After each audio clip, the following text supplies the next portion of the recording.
Begitu ditanya dalilnya, saya ini debater lintas agama ya, jadi paham sekali. Tidak ada dalilnya Yesus atau Isa alaihissalam berkata, saya adalah Allah, sembahlah saya. Nggak pernah ada dalilnya. Jadi pokoknya imani saja kata bapak-bapak gereja. Sama plek dengan Rosi yang pokoknya imani saja apa kata habaib, apa kata-kata ulama. Padahal kalau dicek, diteliti, dikaji, ulama Indonesia nggak ada yang pernah mengisbatkan nasab Ba'alawi, termasuk fitnah kepada Mbah Hasyim Asy'ari yang dibilang mengisbat. Nggak ada. Jadi di situ perbedaan Muhyiddin, imani saja, nggak berani mengkaji sumber-sumber lain. Islam itu datang untuk kita menggunakan akal. Ya, agama Islam agama dalil, bukan agama imani saja. Bertebaran ayat-ayat di Al-Quran, apakah engkau tidak memikirkannya untuk kaum yang berpikir. Jadi gitu, kalau imani saja tuh cuma otak doang, akal nggak dibawa. Oke, kurang lebih gitu ya. Kang Rozi, mohon maaf kalau ada Oke, terima kata-kataku kasih. yang menyinggung ya. Thank Nggak you apa-apa, host, ini ilmu. tuan-tuan guru. Ini ilmu, Abang. Assalamualaikum Ilmu ini. warahmatullahi Salam. wabarakatuh. Waalaikumsalam Waalaikumsalam warahmatullahi warahmatullahi wabarakatuh. wabarakatuh. Oke, terima Diturunkan kasih. aku host. Ya, oke siap. Oke, Amangku, ya. terima kasih. Masya Allah ilmunya itu. Bang Acong tadi. Jadi saya mohon undur diri juga, Bang Cikikir ya. Saudara sekalian, mohon maaf. Bang Ya, Roti. nanti sambung Terima lagi. kasih. Sehat selalu Ya, semua. Bang Roti. Siap, Oke, siap. Assalamualaikum. Waalaikumsalam warahmatullahi wabarakatuh. Waalaikumsalam.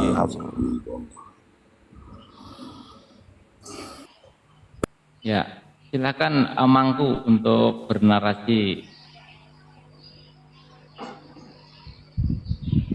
Ya, kalau kita ya perkenalkan dulu lah ya. Saya barusan ini naik Iya. dan ya, kalau aku udah lama, cuman untuk hal-hal seperti ini barusan kali ini saya naik. Saya posisi di Sumatera gitu kan. Tentu saya melihat fenomena ini kan secara global. Artinya pemahaman secara global orang Sumatera itu kan banyak mengkaji ilmu pendalaman tabaruknya itu bahkan di Pulau Jawa. Nah, sedangkan kalau kita berbicara tentang keilmuan, tentu penelitian, pengkajian, kok justru sumber-sumber artinya pro kontra yang masih ulet itu yang ada di situ gitu kan. Padahal kita paham nih, kita selaku santri itu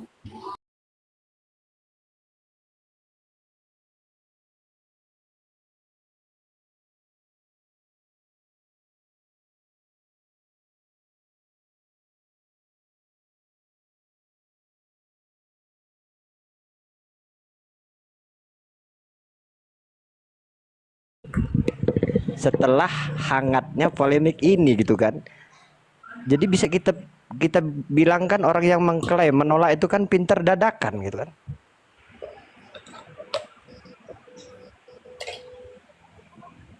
Jadi menurut saya ya itulah hal yang saya sayangkan gitu kan. Kalau kita mengkaji ilmu ya ilmu bukan artinya narasi, bukan katanya, terlebih istilahnya itu kan kilahat. Kalau bahasa dari mereka kan tidak dicatat bukan berarti tidak ada. Kemudian ya banyak yang kalimah-kalimah itu mencari pembenaran cuman secara kaidah keilmuan itu kan nggak dibenarkan gitu kan. Kalau Suara saya kedengaran nggak ya? Kedengaran. Oke, assalamualaikum warahmatullahi wabarakatuh. Waalaikumsalam. Bisa didengar juga suara saya ya? Bisa. Bisa Mas Amangku. Silakan, monggo. Iya. Ya kalau saya dari pribadi seperti itulah apa yang saya lihat, apa yang saya saksikan gitu kan. Kok prinsip-prinsip kita bisa seperti itu tanpa harus kita talaah. Kemudian ya termasuk penghujung daripada segala ilmu itu kan tidak tidak terlepas dari apa yang menjadi tindakan kita. Artinya kita ngaji tasawuf berarti hati kita juga harus bertasawuf, atau kita setidak-tidaknya menjadi suri teladan. Bagaimana mungkin orang yang ahli tasawuf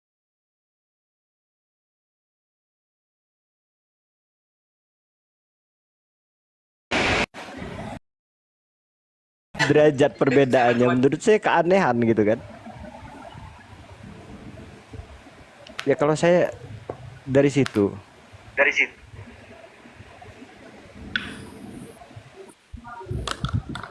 iya, memang nggak ada itu, betul. Saya ya makanya perjalanan saya dari Sumatera, yang mana suku saya adalah Palembang. Saya kaji terjemahan dalam bahasa kitab Jawa. Berapa artinya langkah pengorbanan saya untuk bisa mengerti dan memahami tentang isi kitab. Dan saya tidak pernah menemukan atau mendengar pondok tertentu itu mengkaji tentang nasab gitu kan. Loh kok ujuk-ujuk ada tokoh bahkan baru mengkaji kemarin mungkin kan, bisa membenarkan soal ini dan tanpa istilahnya pengkajian yang detail gitu kan. Keheranan saya di situ. Bukan berarti kita benci ya, bukan berarti kita atas dasar tidak suka dengan apa yang dikilahkan oleh Bani Ba'alawi, itu hak asasi mereka. Akan tetapi kalau kita berangan-angan, ya seperti kita hal layaknya lah. Seharusnya kan kita sudah siapkan dulu bukti, yang mana bukti itu tadi tidak bisa terbantahkan. Seandainya saya adalah mengaku keturunannya si A, seenggak-enggaknya si A itu bisa saya saksikan dan saya buktikan, oh memang betul ada makam datuk saya si A, atau ada peninggalan datuk saya si A, kan seperti itu logika kita berpikir gitu. Nah ini kan betul-betul membelalakkan kita yang perjalanannya itu sudah lama, yang bukan lagi sebulan 2 bulan kan. Bahkan yang getol membantah itu bukan dari kalangan habaib itu sendiri. Kan lebih lucu lagi gitu kan. Seharusnya yang mereka dalilkan, mereka itu lebih tahu dari rumah tangga mereka sendiri. Berarti mereka tidak mempercayai apapun statement dari orang yang di luar dari Bani Ba'alawi.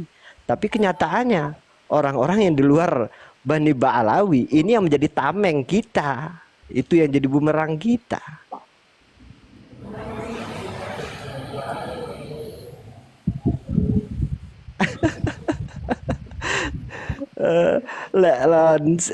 Adakah pengikut Ba'alawi? Kontak lama, kontak lah. Tumpah kala-kala. Nah, ada pula Palembang. Enggak ada. Aku jemaat aku. Cocok mbak itu. Jemaah mana kamu? Aku di Kalianda. Kalian? Aku suka haji sama aku. Kalau Mbak Alwi, Aku di kan Tanjung Mbak Alwi Bintang. semua emang nggak tahu yang jadi tameng tuh orang pribumi semua. Ya Temanku, aku di siapa di itu? Tanjung Bintang aku. Iya Salam Wafi kenal kak. itu, Wafi sama ustaz-ustaz yang lain. Kalau Mbak Alwi itu udah nggak tahu mau kemana aja, dia nggak tahu. Yang tahu tuh cuma Wafi yang diandalkan. Iya makanya itu kan keprihatinan kita gitu kan. Akhirnya kita sendiri yang adu argumen. Sebenarnya Kalangan kita Pak, sendiri. sebenarnya nggak usah adu argumen karena memang sudah jelas Pak Alwi bukan cucu Nabi kan.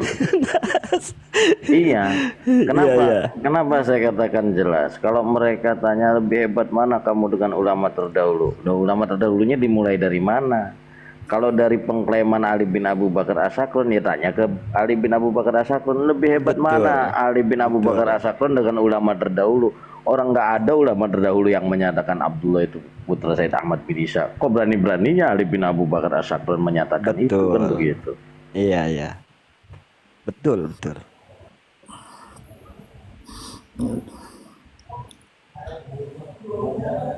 Harusnya Sudah, Mas Amang. Badan Pencatat Nasab yang sudah ratusan tahun Oke. Silakan dari kawan-kawan yang lain sudut itu pandangannya memiliki gimana? data yang sudah sangat valid ya. sehingga betul-betul tidak bisa dibantah oleh siapapun. Betul. Ya salah satu contoh itu tadi ya, kalau kita mengklaim bahwa datuk kita ada, seenggak-enggaknya ada tapak tilas yang menunjukkan datuk kita ada. Betul. Ya seperti kita halnya Bang Kebo, Palembang. Palembang itu kan ya kita paham mungkin baru-baru akhir-akhir ini ya. Ternyata sejarah-sejarah apa yang dikatakan oleh bapak kita, kakek kita terdahulu tentang kepuyangan, itu ternyata apa ya, sebuah banyak yang sebuah fiktif gitu kan. Ya kita kan harus legowo menerima gitu kan, kalau memang kenyataannya seperti itu. Betul, Nah, betul. seperti halnya makam-makam yang diklaim ada puyang tertentu gitu kan. Ternyata di situ bukan makam, itu hanya petilasan. Kan ada itu. Ya, banyak. Apakah kita lantas orang-orang Palembang protes sama halnya yang dilakukan oleh Mbak Alawi? Oh tidak, itu tetap puyang kami. Gak ada. Kita ribut-ribut di sana begitu. Nah, maksud saya ketika kita memang secara ilmiah, pengkajian data secara ilmu yang kita runtut dengan sejarah, dengan fase-fasenya, setelah ada memberikan pemahaman dan penjelasan detail seperti itu, ya legowo, memang kenyataannya seperti itu. Toh kita juga sudah jauh jaraknya dengan apa yang kita klaim bahwa itu kepuyangan kita. Jadi kan, gini aja Bang Amang, artinya ya terkait dengan jurisprudensi pembelokan sejarah, yaitu dari Ali bin Abu Bakar As-Saklon yang mencangkokkan nama leluhurnya Ubaid, yang kemudian dikatakan berasal dari Ubaidillah, dan Ubaidillah adalah pendasiran dari Abdullah yang dicangkokkan menjadi putra Syekh Ahmad bin Isa. Itulah juga yang terjadi di Indonesia. Jadi itu sudah sangat nampak bagaimana sultan-sultan senusantara dikatakan dari Ba'alwi semua, kan begitu. Tuh bahkan dikatakan jauh daripada masanya Ba'alwi ini sendiri mengklaim, ya kan, dimulai dari Ali bin Abu Bakar As-Saklon yang abad 15 itu abad 15 Masehi. Nah, banyak situs-situs sejarah yang usianya atau keberadaannya di atas abad 15 atau di bawah abad 15, abad 10 Masehi, abad 12, abad 13 juga diklaim Ba'alwi, kan begitu. Nah, ini menjadi sesuatu hal yang jelas bahwa apa yang mereka lakukan itu adalah sama dengan apa yang para leluhur mereka lakukan dulu, begitu. Jadi ini sudah sangat jelas lah kalau bagi kita, bagi kami yang ada di sini, ya. Itu sudah seperti matahari yang terbit di siang hari gitu, yang bersinar terang di siang hari. Tidak tertutup awan.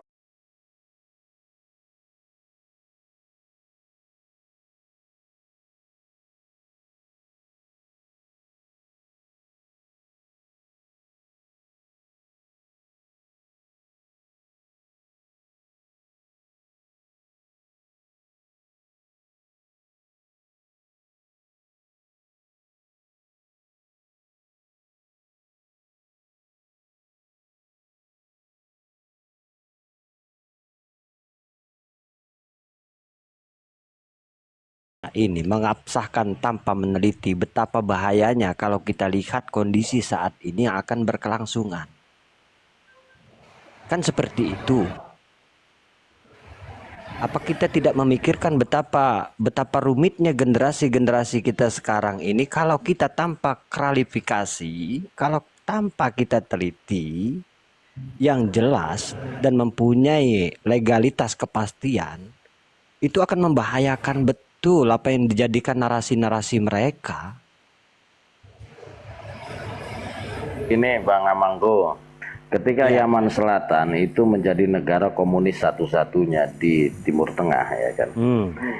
Petinggi-petingginya itu diantaranya di masa akhir berdirinya Yaman Selatan sebagai negara komunis di tahun 1990-an itu Haidar bin Abu Bakar Al-Attas itu bagian daripada mereka. Apakah mereka pernah menceritakan Yaman Selatan yang pernah menjadi negara komunis, di mana Hadramaut berada, di mana Tarim berada? Tidak, sama sekali mereka tidak menceritakan. Inilah bentuk bahwa mereka itu tidak atau bukan orang yang jujur di dalam menceritakan apapun. Sementara ketika kemudian di Indonesia mereka teriak-teriak komunis, padahal kita tahu komunis di Indonesia gagal mengkooptasi atau mengkudeta Pancasila. Kan begitu. Tapi mereka tuh paling kenceng, paling lantang. Tapi pernahkah mereka menyatakan bahwa Yaman Selatan itu dulu pernah menjadi negara komunis dan banyak dari golongan mereka itu berada di pemerintahan dan bahkan menjadi pejabat-pejabatnya. Mereka tidak pernah menceritakan itu. Ya, itu saja sudah sesuatu hal yang sangat-sangat ironi kan. Itu masih di abad 20 itu. Artinya belum terlalu jauh.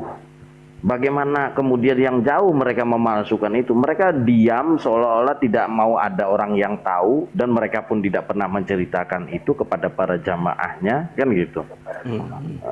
Yang mereka ceritakan adalah Hadramaut, Tarim adalah tanah yang mulia, tanah yang suci. Tahu tuh tersomat.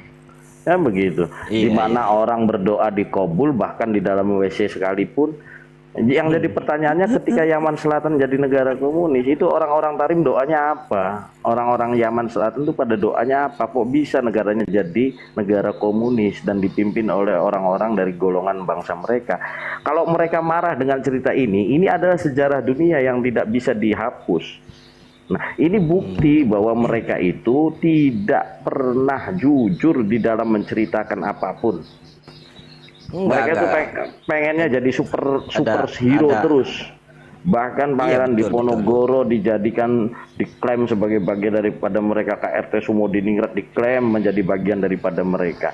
Ini bentuk ketidakjujuran yang sangat nyata, yang sangat jelas, sangat ketara dan tidak bisa dibantah. Iya betul. Jadi saya untuk kawan-kawan, saya bukan muter-muter. Maksud saya itu ingin mengkaji secara pondasi runtutnya gitu kan, supaya kita paham permasalahan itu dari dasar. Bukan artinya kita ambil potong akhir. Adapun saya kok fik tentang Ba'alawi, silahkan kunjungi channel YouTube saya gitu kan. Nggak ada pembahasan saya kecuali saya menolak tentang nasab Ba'alawi. Silahkan kunjungi. Jadi kalau kawan-kawan menyangka bahwa saya mungkin adalah orang yang pro Ba'alawi gitu kan, ada kecurigaan di sana. Kalau kami, ya kalau saya sendiri itu apa ya? Ya prinsip dasarnya itu ilmu, kemudian apapun yang kita lakukan itu kemaslahatan kemadaratannya, termasuk apa yang kita perjuangkan. Tuh. Apa kina itu contoh dari orang-orang kalau nggak mau kimpin ya Ba'alawi. Mereka itu tukang caci, tukang maki, tukang menghina orang, ya kan? Lihat, kata-kata saya sekenceng-kencengnya apakah mencaci maki dia? Enggak, dia coba lihat typing aja mencaci, memaki, menghina orang, ya, penuh dengan kebencian, tetapi kemudian melemparkan pemecah belah itu kepada siapa? Mereka sudah sangat jelas itu mereka itu pencaci, pemaki, penghina. Gitu. Orang yang pelajari Nah, itu ada yang tanya itu dari bawah tadi, apakah sudah mempelajari sejarah. Begini aja Bang, coba cross check di abad 56 itu kita nggak usah jauh-jauh Bang Amang, nggak usah jauh-jauh. Itu coba ceritakan bahwa Yaman Selatan itu pernah jadi negara komunis. Coba Habib pada jujur cerita tentang Yaman Selatan pernah jadi negara komunis dan bagian daripada kelompok Anda itu pernah jadi pejabat dari mereka. Udah nggak usah jauh-jauh lah, nggak usah jauh-jauh cerita abad 4 sudah muak saya cerita Bang. Itu cerita Yaman Selatan jadi negara komunis. Kayak orang Bang. Ya kan? Ceritakan itu, nggak usah ceritakan yang jauh-jauh. Ceritakan bagaimana sejarahnya Yaman Selatan jadi negara komunis dan kelompok mereka dari golongan mereka itu diantaranya menjadi pejabat. Coba ceritakan di atas panggung-panggung dengan bangga. Saya mau tahu lah, berani nggak coba cerita Yaman Selatan pernah jadi negara komunis? Udah itu aja.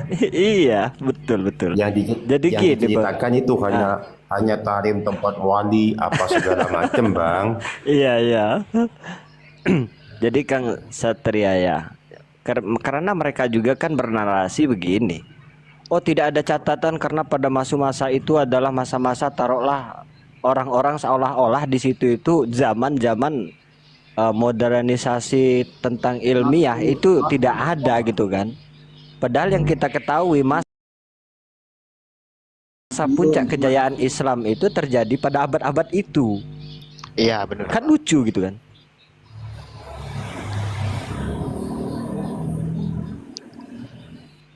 Ini ada yang tepek.